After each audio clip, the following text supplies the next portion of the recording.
Good morning everyone. और हमारे ये रिवीजन सीरीज़ का सेकंड पार्ट है। पार्ट 1 ऑलरेडी अपलोड हो गया है। तो आपको ये सीरीज़ कैसी लग रही है आप मुझे कमेंट सेक्शन में लिखकर ज़रूर बताइएगा। और इसमें मैंने पिछले 7 महीने के जो भी इंपॉर्टेंट क्वेश्चंस हैं उनको हैंड पिक किया है, और ये क्वेश्चंस आपको आने वाले भी जो भी एग्जाम्स होने वाला है उसमें डेफिनेटली हेल्प करेगा। तो चलिए शुरू करते हैं। कौन सी स्पेस एजेंसी है जिसने वर्ल्ड का, दुनिया का पहला वुडन सैटेलाइट, लकड़ी का सैटेलाइट लॉन्च करा है? तो ये ईएसए ने लॉन्च किया। ESA is European Space agency, ठीक है। तो इन्होंने वर्ल्ड का पहला वुडन सैटेलाइट लॉन्च किया है, और इस सैटेलाइट का नाम हो सकता है नाम पूछ ले, तो इसका नाम है वीजा वुडसैट। तो आप दोनों चीज़ ध्यान में रखिएगा। वीजा वुडसैट by ESA, European Space Agency. ISRO आपको पता है इंडियन स्पेस है, और जैक्सा जो है ये जापान की एजेंसी है, और नासा ये यूएसए की है, और ईएसए जो पूरे यूरोप की है, ठीक है। चलिए नेक्स्ट सवाल पे चलते हैं। कौन से स्टेट में इंडिया का सबसे लंबा रोपवे इनॉग्रेट हुआ है? ठीक है, तो ये असम में खुला है सबसे लंबा रोपवे, और 1.82 किलोमीटर का है, और असम में गुवाहाटी पे खुला है। और अगर पूछें तो ये किस पे खुला है, तो ये ब्रह्मपुत्र रिवर, आपको पता है सबसे फेमस रिवर है हमारे नॉर्थ ईस्ट की, ब्रह्मपुत्र रिवर, उस पर खुला है, और 1.82 किलोमीटर का है गुवाहाटी में। सिटी पूछे तो गुवाहाटी, स्टेट पूछे असम, ध्यान में रखिए, ठीक है। चलिए, मार्टर्स डे किस दिन ऑब्जर्व होता है इंडिया में? तो ये 30 जनवरी को ऑब्जर्व होता है। 30 जनवरी को गांधी जी की डेथ एनिवर्सरी है, तो 30 जनवरी इसको हम लोग शहीद दिवस भी बोलते हैं। अब देखिए, एक और कंफ्यूजन है कि शहीद दिवस बहुत लोग 23 मार्च को मनाते हैं। 23 मार्च को क्या हुआ था? तो इस दिन भगत सिंह, राजगुरु एंड सुखदेव जी को, इनको फांसी हुई थी लाहौर में 1931 में।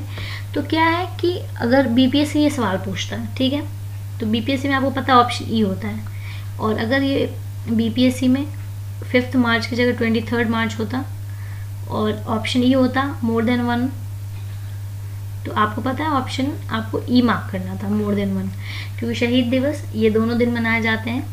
तो आप दोनों ही ध्यान में रखिए। अभी ऑप्शन में नहीं दे रखा तो हम लोग 30 जनवरी मनाएंगे, ठीक है। गांधी जी की हत्या कर दी थी नाथूराम गोडसे ने गोली मारकर इस दिन। चलिए नेक्स्ट सवाल है कि खेलो इंडिया आइस हॉकी टूर्नामेंट कौन सी जगह पे शुरू हुआ है? तो ये कारगिल में शुरू हुआ है, और कारगिल में अगर हम बेसिकली एक जगह है चितकन, वहाँ पे शुरू हुआ है। और पहली बार इस एडिशन में लड़कियों ने पार्ट लिया। लगभग 11 टीम थी, 9 लड़कों की 2 लड़कियों की। तो ये काफ़ी एक अच्छा इनिशिएटिव है वहाँ के लोगों के लिए। और अगर आप मुझे कमेंट सेक्शन में ये बताइए कि नए स्पोर्ट्स मिनिस्टर कौन है अभी इंडिया के नए स्पोर्ट्स मिनिस्टर? पुराने तो किरण रिजिजू थे, आप मुझे नए लिख के बताइए कमेंट सेक्शन में। नेक्स्ट सवाल है कि पहला हेड कौन है? नया एक इंडिया का कमीशन बना है human rights cell Indian army का, तो इनके हेड कौन है? तो इनके हेड है मेजर जनरल गौतम चौहान। तो इसमें क्या होगा कि इसमें ह्यूमन राइट्स से रिलेटेड जो भी केसेस होंगे इंडियन आर्मी में, तो उस पर बात की जाएगी, ठीक है। और इसके हेड है मेजर जनरल गौतम चौहान।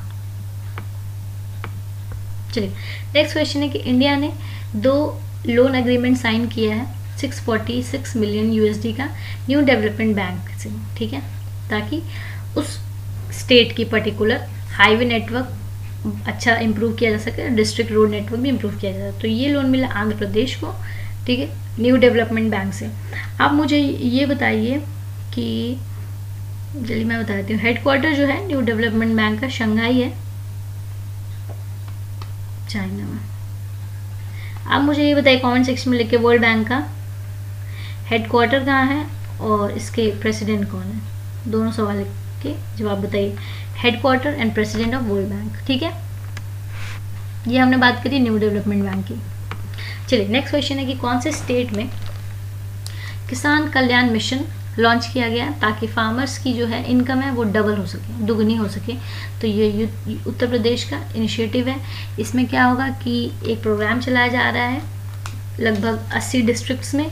उसमें जो भी साइंटिस्ट्स होंगे वो बैठेंगे, फार्मर्स बैठेंगे, और जो भी नई टेक्निक्स होगी उनको इनको बताया जाएगा। इनकी प्रॉपर वर्कशॉप होगी ताकि जो किसानों की इनकम है वो डबल हो सके यूपी में। ठीक है, अब स्कीम का नाम ध्यान रखिए और स्टेट का नाम ध्यान रखिए, किसान कल्याण मिशन बाई यूपी गवर्नमेंट। चलिए नेक्स्ट है लॉन्च पैड स्कीम। ये कौन से स्टेट गवर्नमेंट की स्कीम है? तो ये एमपी की है। इसमें क्या होगा, लॉन्च पैड में क्या है, जो भी बच्चे हैं, जो भी लड़के और लड़कियां 18 साल के जब वो हो जाते हैं तो उनको आत्मनिर्भर कैसे बनाया जाए। तो ये स्कीम है कि आत्मनिर्भर उनको कैसे बनाया जाए, सेल्फ रिलायंट। इसमें उनको क्या किया जाएगा कि स्टेट से हेल्प मिलेगी 6-6 लाख रुपए की, और छोटी छोटी चीज़ें जैसे कि ज़ेरॉक्स शॉप, स्टेशनरी शॉप, कोई कैफ़े, या फिर ऐसी छोटी छोटी इनके वेंचर्स वो स्टैब्लिश कर सकें ताकि अपनी पढ़ाई के साथ साथ वो अपना एक सेल्फ रिलायंट भी बन सकें। ज़रूरी नहीं है कि सब लोग जॉब के लिए भागें। तो ये एमपी गवर्नमेंट की स्कीम है। और एमपी गवर्नमेंट के सीएम, एमपी के सीएम कौन है? तो वो है शिवराज सिंह चौहान। ठीक है, चलिए नेक्स्ट सवाल पे चलते हैं। कौन से स्टेट ने कैंपेन लॉन्च करी, एक जिला एक शिल्प? एक जिला एक शिल्प मतलब क्या होता है? One district one product. ठीक है, तो ये भी एमपी गवर्नमेंट की ही स्कीम है। इसमें क्या होगा कि हर एक डिस्ट्रिक्ट से उसका हर एक कोई हर, आपको पता है कि हर जिले की एक कोई खास बात होती है, तो उसका एक आर्ट या कोई एक प्रोडक्ट उसको प्रमोट करेंगे, गवर्नमेंट प्रमोट करेगी, प्रमोशन में पैसे लगाएगी ताकि जो भी लोकल आर्टिस्ट है उनको हेल्प मिल सके। तो एमपी गवर्नमेंट की हमने 2 स्कीम पढ़ी अभी, एक लॉन्च पैड ऊपर और एक पढ़ी एक जिला एक शिल्प। ठीक है, चलिए नेक्स्ट सवाल पे चलते हैं। आईओसी, इंडियन ऑयल कॉरपोरेशन, इसने लॉन्च किया है कंट्री का पहला रिमोट मॉनिटरी सिस्टम। ठीक है, ऑयल रिफाइनरीज टर्बाइन के लिए। कौन से शहर में? तो ये हैदराबाद में लॉन्च करा गया है पहला रिमोट, ये रिमोट होगा, सॉरी टाइप होगा, remote monitoring system oil refineries के लिए, और इसका पहला प्लांट लगा है हैदराबाद में। और ऑयल मिनिस्टर कौन है हमारे? तो ऑयल मिनिस्टर हैं धर्मेंद्र प्रधान। चलिए आगे बढ़ते हैं। एडीबी मतलब एशियन डेवलपमेंट बैंक, और इंडिया ने साइन किया है एक $10 मिलियन का लोन, और इसमें हम लोग क्या करेंगे, अपने हॉर्टिकल्चर प्रोडक्शन पे ध्यान देंगे। और ये एग्रीमेंट हम लोग किया कि कौन से स्टेट में हम लोग इसको करेंगे, तो ये हिमाचल में। हॉर्टिकल्चर मतलब हम लोग जो भी हमारे खेती से रिलेटेड चीज़ें हैं, और फिशरीज़ में भी मैंने पढ़ा था कि फिशरीज़ में भी ये पैसे लगाए जाएंगे ताकि वहाँ के किसानों को हेल्प मिले, रोज़गार बढ़े। और एडीबी की अगर हम लोग बात करें तो एडीबी का हेडक्वार्टर कहाँ है? एडीबी का headquarter it is in Philippines, और प्रेसिडेंट कौन है? तो मसात्सुगो असाकावा। मसात्सुगो असाकावा। मैंने पहले भी एक वीडियो सीरीज़ बना रखी है जिसमें मैंने जितने भी इम्पोर्टेंट ऑर्गेनाइजेशन है उनके हेडक्वार्टर्स आपको बहुत ही इजीली ट्रिक से याद कराए थे। अगर आपने वो वीडियो नहीं देखी है तो डेफिनेटली देखिए, मैं उसका लिंक भी डिस्क्रिप्शन में डाल दूँगी। चलिए नेक्स्ट सवाल है कि 2021 का फ्रेंच ग्रैंड प्रिक्स, ये फॉर्मूला जो कार्स होती हैं उनकी रेसिंग होती है, तो ये किसने जीता है? तो ये जीता है मैक्स वर्स्टेपेन ने, और ये कहाँ के रहने वाले हैं? तो ये बेल्जियम के डच प्लेयर हैं। ठीक है, मैक्स वर्स्टेपेन। और ये सब भी आप नाम ध्यान रखिए, लुइस हैमिल्टन, वेल्टेरी बोल्टास, ये लोग इसके बहुत ही महान प्लेयर हैं। French grand prix. चलिए नेक्स्ट सवाल है कि इंडिया का पहला अपर स्टेज रॉकेट जो है, ठीक है, इसकी फायरिंग किस कंपनी ने की है? तो इसकी फायरिंग की है स्काई रूट एरोस्पेस ने। ठीक है, स्काई रूट एरोस्पेस की अगर हम लोग बात करें तो एक इंडियन कंपनी है, प्राइवेट कंपनी है, और इसके हम लोग CEO की बात करें तो हैं पवन कुमार चंदना। जैसे हम लोग बात करते हैं ना इलॉन मस्क की जो कंपनी है, तो ये प्राइवेट कंपनी है, तो ये इंडिया की प्राइवेट कंपनी है। इसके सीईओ हैं पवन कुमार चंदना। इन्होंने इसरो में काफ़ी टाइम तक काम किया, आईआईटी के पास आउट है, ठीक है। तो इन्होंने पहला upper stage rocket test fire कर दिया। अपर स्टेज रॉकेट में कुछ नहीं होता है, सॉलिड प्रोपेलेंट होता है, खैर उतना आपको डीप में जाना नहीं है, बस अपना ध्यान में रखिए। चलिए नेक्स्ट सवाल पे चलते हैं कि Srisailam hydro electric power plant, इसमें अभी रिसेंट न्यूज़ आई थी कि बहुत ज़्यादा फायर आग लग गई थी। तो ये हाइड्रो इलेक्ट्रिक पावर प्लांट कहाँ है, तो ये तेलंगाना में, ठीक है। काफ़ी लोग मारे गए और काफ़ी लोग स्केप कर गए थे। Srisailam hydro electric power plant. चलिए नेक्स्ट क्वेश्चन है कि how many countries are members of ASEAN. बहुत बच्चों को कन्फ्यूजन रहता है, उनको लगता है कि आसियान मतलब में इंडिया भी है, बट आपको बात ध्यान रखनी है कि इंडिया आसियान का परमानेंट मेंबर नहीं है। टोटल 10 कंट्रीज हैं। ये 10 कंट्रीज कौन कौन सी हैं मैं लिख देती हूँ। Indonesia, then Malaysia, Thailand, Vietnam, Myanmar, Singapore, Laos, Philippines, Cambodia और ब्रूनेई, ठीक है। तो ये 10 कंट्रीज हैं और इंडिया इसका मेंबर नहीं है, और ये एसोसिएशन है साउथ एशियन कंट्रीज का, ठीक है। चलिए नेक्स्ट है कि कौन सा फोर्स इंडिया में, जिसको हम लोग विकास बटालियन भी कहते हैं, तो ये अभी बहुत न्यूज़ में था, आपको डेफिनेटली ये पता होना चाहिए कि विकास बटालियन हम लोग कहते हैं स्पेशल फ्रंटियर फोर्स को, SFF।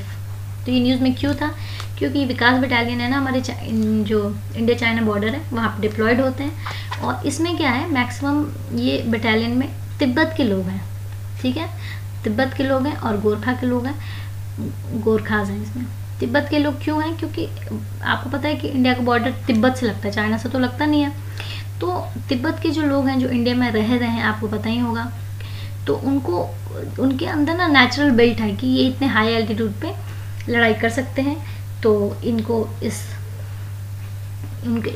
एंगर है चाइना के खिलाफ, और इस हाई एल्टीट्यूड पे लोग जेनेटिकली इनमें एडवांटेज होता है। तो इस पूरी टीम में तिब्बतन्स काफ़ी ज़्यादा हैं, और ये भी काफ़ी न्यूज़ में भी था, ठीक है। और इनमें क्रिएटिव एबिलिटी होती है इतने हाई एल्टीट्यूड पे काम करने के लिए, हाईली ट्रेंड स्पेशल फोर्सेस होते हैं ये, ठीक है। जैसे कि हमारे बहुत सारे फेमस प्रीवियस ऑपरेशन है, इनमें हेल्प करी ऑपरेशन ईगल 1971 में, बांग्लादेश लिबरेशन वॉर, और ऑपरेशन हम लोग बात कर सकते हैं ऑपरेशन विजय 1999, उसमें भी इनका काफ़ी स्पेशल रोल था। और ऑपरेशन ब्लू स्टार जो इंदिरा गांधी ने किया था 1984 में। तो इन सारे ऑपरेशंस में इनका काफ़ी महत्वपूर्ण योगदान रहा है, स्पेशल फ्रंटियर फोर्सेस, और ये हाईली ट्रेंड स्पेशल फोर्सेस होते हैं, ठीक है। चलिए नेक्स्ट सवाल पे चलते हैं। Recently national highway authority of India ने डेवलप किया एक मोबाइल ऐप ताकि ग्रीन हाईवेज बन सके पूरे देश में। तो इस ऐप का क्या नाम है, हरित पथ, ठीक है। नाम ध्यान में रखिए, हरित पथ, और ग्रीन हाईवेज के लिए इसको बनाया गया है ताकि पेड़ पौधे आसपास लगें और पोल्यूशन भी कर्ब हो सके। चलिए नेक्स्ट सवाल है कि कौन सी स्पेस एजेंसी ने अनाउंस किया कि 2023 तक वो पहला मोबाइल रोबोट भेज देंगे स्पेस में। तो ये अनाउंसमेंट करी है नासा ने, और इस मोबाइल रोबोट का नाम होगा वाइपर। नाम भी आप ध्यान में रखिए, ठीक है, वाइपर। CNSA जो है वो चाइना की स्पेस एजेंसी है, जक्सा मैंने ऊपर बताया कि वो जापान की स्पेस एजेंसी है, इसरो इज इंडिया, ठीक है। ठीक, कौन सी कंट्री ने सबसे लॉन्गेस्ट पेडेस्ट्रियन ब्रिज ओपन किया अभी, तो ये पोर्टुगल ने ओपन किया है। पोर्टुगल कहाँ है, पोर्टुगल कैपिटल क्या है, तो वो है लिस्बन। सबसे लंबा पेडेस्ट्रियन ब्रिज, ठीक है।